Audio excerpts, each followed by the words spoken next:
fantastic film, first of all, I have to say. Thank you. Compelling. And first of all, I guess I wanted to know as to whether you thought that, because of her sad demise, whether we've lost sight of Whitney Houston, the artist. Well, I hope not, and I really hope that the film kind of redresses her interpretation of her life. Because I think after Whitney died, a lot of the pieces that I saw were so critical of her in a very judgmental way. She was kind of written off as a drug addict diva kind of thing. And I just thought it was so, especially knowing her more now, unfair and unjust. And I think she was an amazing woman who was kind of pushed into a role that she never really wanted, that she was kind of... I think the real problem was she was somebody who made millions of people very happy. And she gave a lot of herself, not only in her performances, I think she gave everything she had, but she was also an incredibly generous person. And instead of us, the media, being generous with her at the end of her life, she was really trashed. And I think that was very unfair. And I really hope the film kind of redresses that balance. And although the end is very sad and moving, I hope we end up celebrating her by the end of the film, and that's very important to me. Yes, actually, you saying that has made me think about, do you feel that there's a common trope then with the media now about how they portray people and how they are prepared to just salaciously sort of whitewash people and categorise them as this person's a drug person, and in a way rewrite their legacy? Well, I think that's what happens. I think, part of the media today is you have so little time to have a story. It's not like there are any bad people out there who just evil and want to... I think there's a lot of pressure to get a story out, and that's an easy story to do. It's a much more difficult story to look at all the contradictions of somebody and to do a very nuanced piece. And I guess that's what is so special about documentaries, is I had 2 years to make this film, so I could really get into who Whitney was. And I think there's always a temptation to just write people off. You hear the word drug addict, and that's the end of that person. I mean, I think that way sometimes, and so it's been very interesting making the film, because you think, I judge people, I write people off in a way that kind of deserves more thought, or once you get into who somebody is, you see a whole other thing.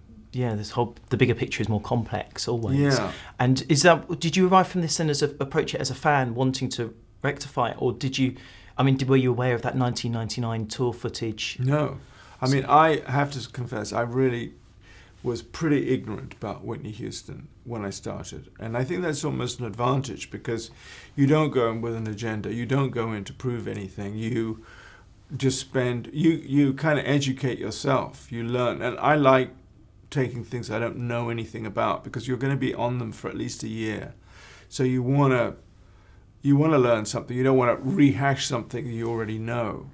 And the making of the Whitney film was remarkable for me, in that I think me and the editor, Mark, really kind of fell in love with Whitney while we made the film. We found this woman who was not only an amazing performer, but also someone who was very funny, who was very fun-loving, who had kind of comedic timing and this wonderful laugh, and very different from the woman who was, put out there as the American princess. And, her friends all called her Nippy.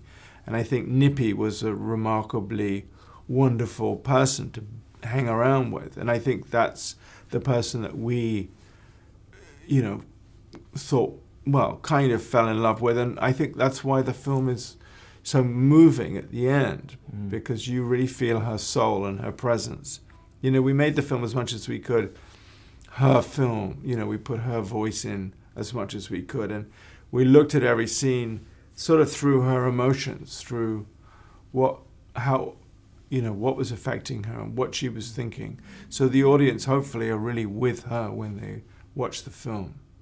I think you did capture that. I mean, for me, someone who grew up with her or has been around, I felt like I saw a side to her that I hadn't seen before. There was a version that you didn't see generally day to day. As I said before, the tabloid gossip sort of caught up with her in her later years and things like that. I was surprised about, and I wonder if you were struck by the same, but the similarities with Amy Winehouse. And I imagine you were making this film at the same sort of time as If Kapadia's film Amy came out. And there seems to be distinct. Well, I see them as like completely different. I mean, I think you can say, yeah, they're both women. Yeah, they both died of drugs. But those are such massive generalizations that they are almost meaningless. One is a North London Jewish white person. The other is from the hood, black, deeply religious in a Christian way, who has a whole different kind of legacy. I mean, you know, Whitney Houston was responsible for getting her aunts, uncles, brothers, her family, their friends, Bobby's family out of the hood. She was their meal ticket. She was supporting all these people for all her life, and that's where all her millions went. You know, if you're white and you're, you know, you fortunately don't have to do that. You don't expect to, you know, North London people don't expect to suddenly be on tour and taken out of, you know, it's a whole different thing. And I think it's only when you get into the specifics of a story that it becomes meaningful. So I just think they're totally different. I mean, I love Asif's film. I think Amy is a great film. You know, I learned a lot from looking at it. I think his Senna film is brilliant too. So I'm very appreciative of the filmmaking, but I think the stories couldn't be more different. I'm also curious about, because you've remained very prolific over the years, and you made a film a few years ago about Sarah Palin. And could you foresee, I mean, in the time since then, I mean, she's quite a cartoonish figure, but the whole political landscape has just become quite bizarre, both at home and abroad. Would you be tempted to document that in any way?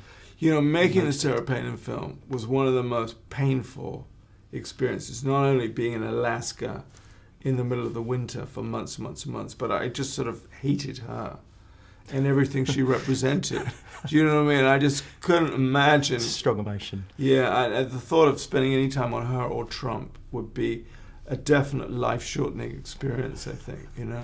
It's your best perhaps to stay clear of that. Yeah, I think anything, you know. I sort of feel now that I'm at this point in my career and in my life, I want to do things that celebrate things more. And, you know, I've had enough of, you know, I didn't enjoy the Sarah Palin thing at all. It was one of the least enjoyable films. And I just think these people like Sarah Palin and Trump are all about the easy option. They're so negative, they're so damning, they're so restrictive, and the opposite of where we should all be going. And I prefer to concentrate on that, I think. Ladies and gentlemen, you're watching Hey You Guys! Hey You Guys, huh? Hey, you guys. Is that from the Goonies? It is indeed, yes. Nice. Hey,